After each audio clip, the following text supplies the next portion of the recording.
Have you ever wondered what games you should keep or you should lose? Find out here at Purge Reviews. Have you ever wondered what games you should sell or you should use? Find out here at Purge Reviews. Find out on our top 10 list what games you cannot miss. Don't forget to subscribe to Purge Reviews.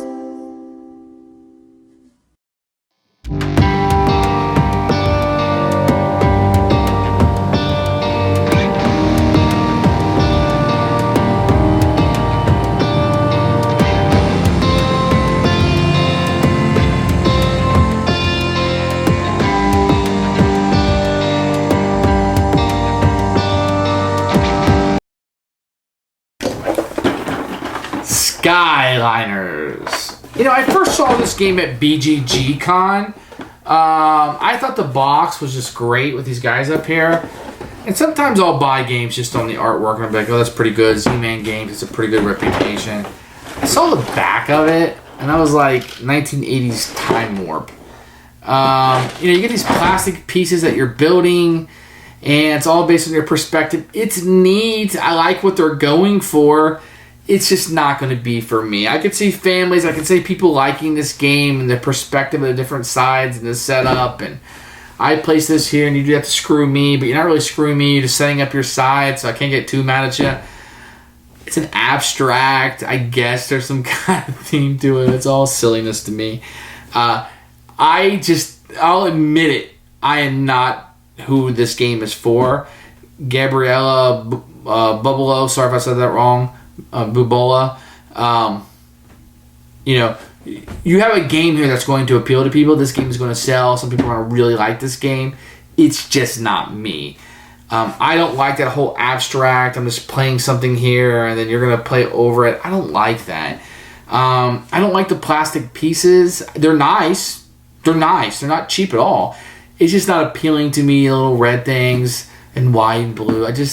I didn't like the little antennas. They get lost. They're hard for my fat fingers to pick up. I'm complaining on the components, but they're nice. They're not appealing to me whatsoever. I like the theme. I wish there was more themes of just, you know, these working guys building these skyscrapers. I think that's neat. It's different.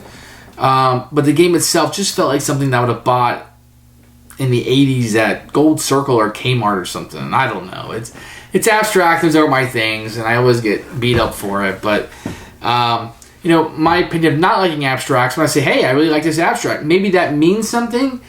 And when I say I don't like an abstract, that doesn't mean anything. That's fine. I think some people are going to dig this. Take a look at the flow. This is one of those times you're going to fast forward to the conclusion because you want to get to the flow of the game. Check it out. See if it's for you. But for me, instant purge. I don't want anything to do with this game. But when they designed it, I was not their intended audience, so good luck.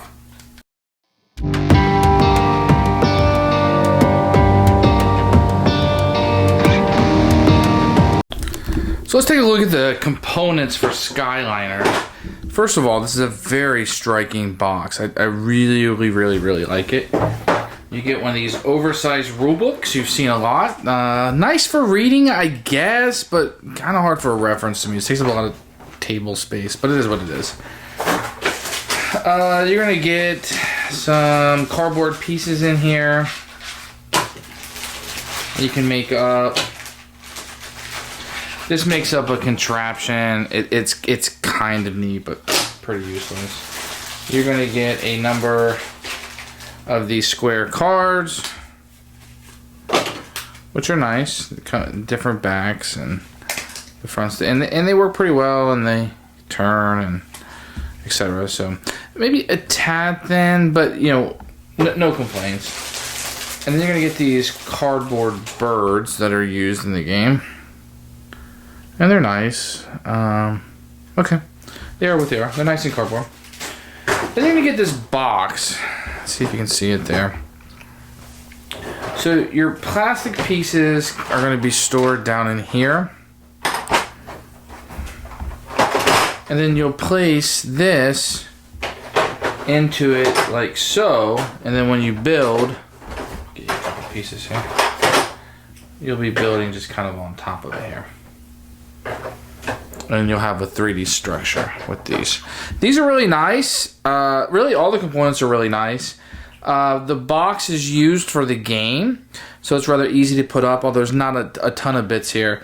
But what you get is nice. And this reminds me of those old 80s game type plastic, but that's not a negative in this case. It's very nice how it stacks up in the different colors. So the components are really, really good for this. Skyliners, great job.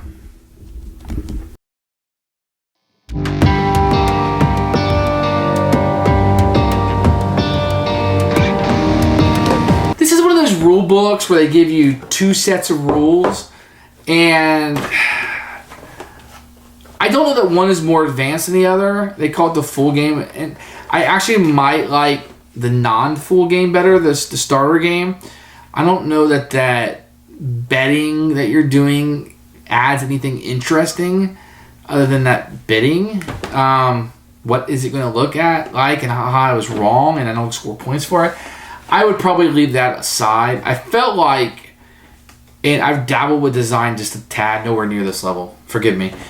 But so I feel like I don't know what direction I want this game to go in, so I'm going to go in both directions. Perhaps I felt like that was the case with this one. Or maybe they just wanted some flexibility in it. But I don't particularly like that. If you're going to do something different, make an expansion. And it seems so counterproductive of myself to say, no, don't give me 2 different ways to play my game. I just don't know which way I ever play it. I don't know. It's too much for me. Especially with an abstract. I'm just like, just tell me what you want me to do. Otherwise, the rules are pretty clear. I like them okay. I mean, I had some rule questions in this. It's one of those things that probably doesn't click with me more than it's the rule book. So I'll take the blame for that.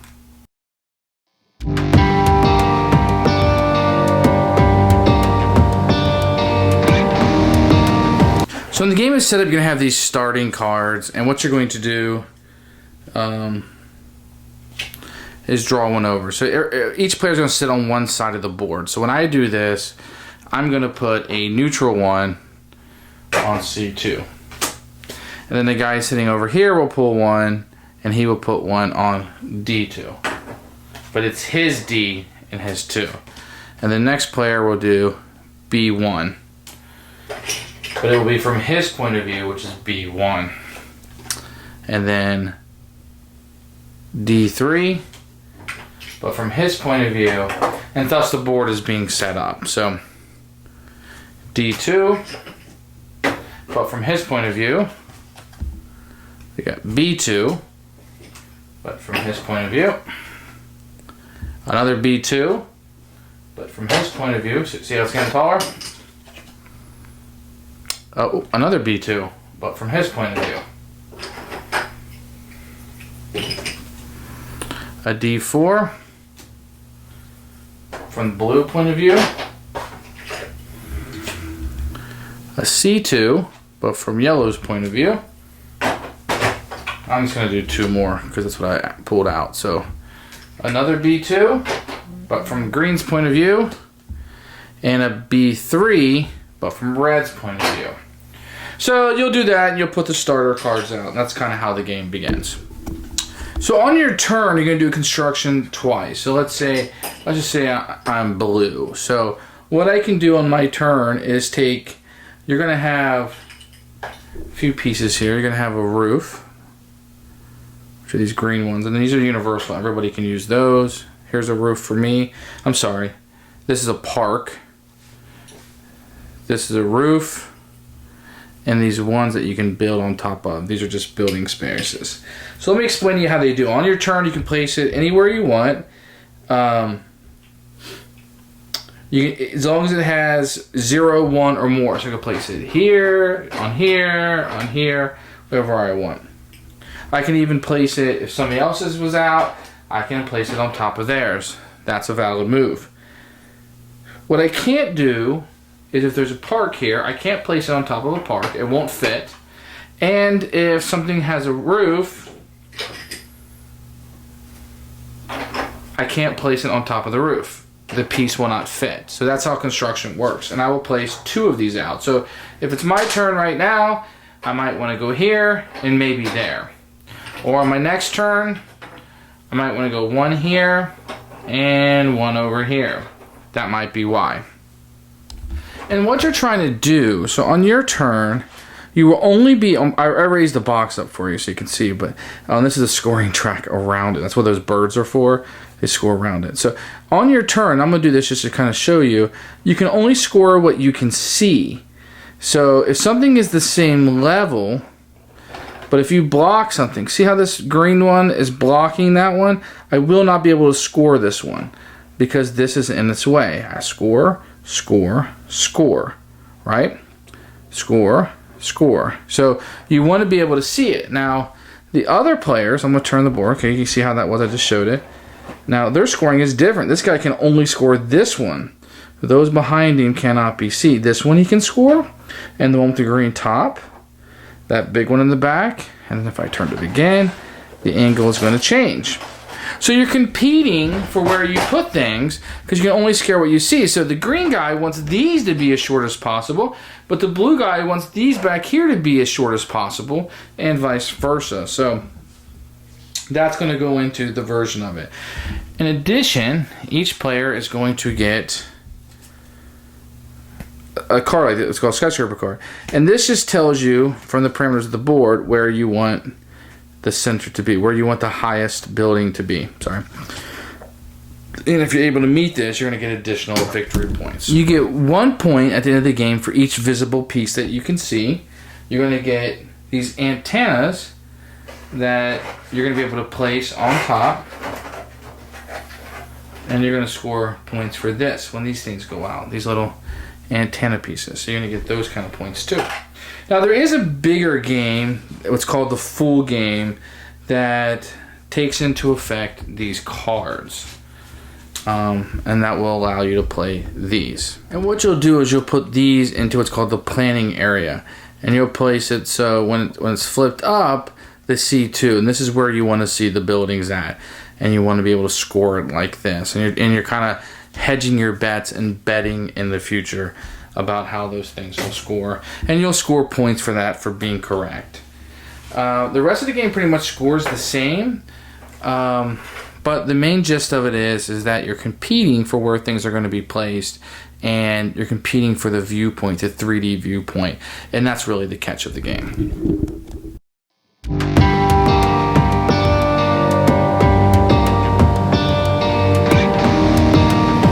Who should buy this game? I think maybe some families who like those abstract type of games like that, or if you think that the perception of the buildings and how they line up is interesting to you, you might like that. Fans of abstract and they want a light abstract may like this. You know what? I think when you see this game in action, when you saw the flow of the game, you saw it and you know you either like it or you don't. It's not appealing to me. I don't know that I can add anything to this conversation to make it worthwhile, but I find myself bored in these type of games. I need a little bit more theme-wise. But check it out. I would say probably try it. I mean, you're going to look at this and know if you're the person that should instantly buy it. But, try it out if you're out of con. It doesn't take very long to play. It just doesn't give me what I want from a game. I'd rather do another activity than play a board game than play an abstract game like this. So be it. And it's not a knock on the game. It's just a playing style. So if you feel like you watch these reviews because you line up with my playing styles a lot, maybe that tells you that this game isn't for you, even though it's a good game and perhaps good for somebody else. So Skyliners for me is going to be a purge from my collection. That's what these reviews are about. They're about telling you what fits into my collection and why, what I liked about it and what not. And hopefully that's helpful to you. And decide, well, okay, Jason didn't like this about it, maybe he liked that about it, and I tend to like that, and maybe that gives you information. So, for me, Purge, Skyliners.